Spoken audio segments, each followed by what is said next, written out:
Radio Chingalo so that we may be one through the past. Kindly be informed that we're also streaming live on the Radio Chingalo Facebook page. Good morning with community news. My name is Sarah Damina. The headlines: Dry spell a threat to food security. Use social media platforms productively and responsibly. Take lessons from Ivory Coast's triumph at the just ended Africa Cup. And now the news in detail. Zambia Consumers Association Zaka Executive Secretary Jua Sakala says the prolonged dry spell being experienced in some parts of the country is a threat to food security. According to the Zambia Meteorological Department, the country is likely to experience reduced rainfall activities in the 2023-2024 rainy season due to El Nino, and with certain parts of eastern, central, and southern provinces experiencing a dry spell. Mr. Sakala observed that many crop fields in the affected areas have wilted, as they have not experienced rainfall activities for over 2 weeks now. He has urged government to consider investing in irrigation methods and revive the winter maize project as one way of addressing the impact. And a governance expert and human rights advocate, Wesley Mianda, has urged government to dispatch agricultural experts to assess the impact of the prolonged dry spell on maize crops across the affected provinces. Mr. Mianda said in a statement that there was need to urgently check on the impact and declare the hunger situation a national disaster. Police in Ndola have arrested 24 suspects after conducting an operation targeting criminal gangs. The suspects are facing various offenses.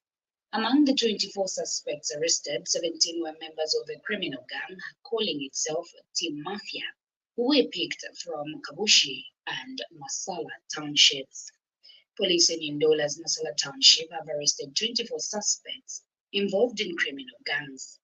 Members of Team Mafia have been charged with malicious damage and assault occasioning actual bodily harm. According to Kokobot Police Chief Piso Mwemba, the suspects are expected to be slapped with more charges as more complaints are expected to come forward. Despite the decline of new cholera cases being recorded, Minister of Health Sylvia Masebo says it is essential not to interpret the progress as reason for relaxation. In a media statement, Ms. Masebo revealed that the ministry, as of yesterday, recorded a number of 126 new cholera cases. The minister has since implored the public to maintain good hygiene. The Zambia Information and Communications Technology Authority ZICTA has encouraged the public to use social media platforms productively and responsibly. In a media statement, made available to Radio Chingilo, Corporate Communications Manager Hanford Chaba says members of the public must be aware of the risks of fake news and unverified information. He adds that ZICTA has noted with concern the rise in misinformation circulating on several social media platforms. Mr. Chava further said that ZICTA would continue to implement various initiatives aimed at encouraging the responsible usage of digital platforms. Molonga Water Supply and Sanitation Company Limited Corporate Communications Manager Bright Mutonga says the company is undertaking a project known as Zambia Water and Sanitation, meant to replace old pipes. Speaking to Radio Chengela News, Mr. Mutonga says the project would address some challenges in some sections, particularly Chilabongwe district.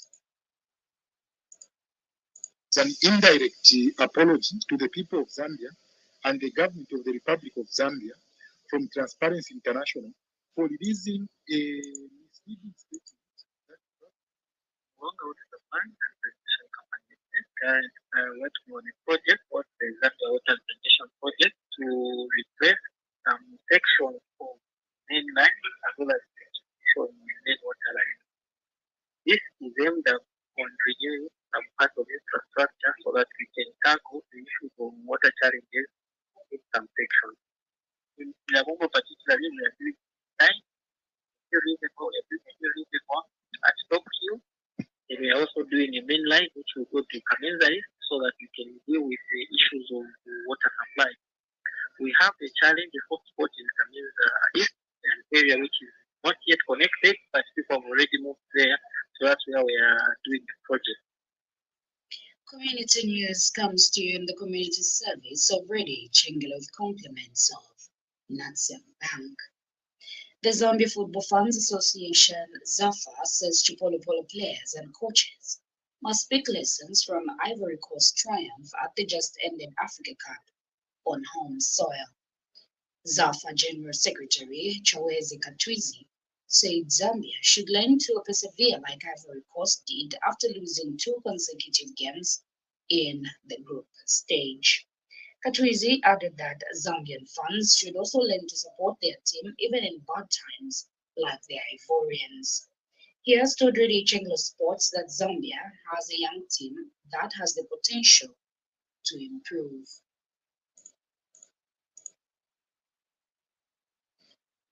Those were a few cardinal lessons that we learned from Ivory Coast, which we should put into practice as we go into the World Cup qualifiers. We expect to qualify for the World Cup. There are no excuses. The players now have played at the highest stage in African football. Most of them now are playing in good leagues. So we have a very experienced coach. There's nothing else that we need apart from victories, apart from qualifying to the World Cup. As we end community news, we take a look at some of the stories making headlines again. Dry spell, a threat to food security. Use social media platforms productively and responsibly. Pick lessons from Ivory Coast's triumph at the just ended Africa Cup. Friends, for these and more stories, do remember to visit the Radio Chingalo Facebook page. On behalf of the entire newsroom and Charles Samukonga, the technician on duty, my name is Sarah Tamina. Thank you so much and have a blessed Wednesday.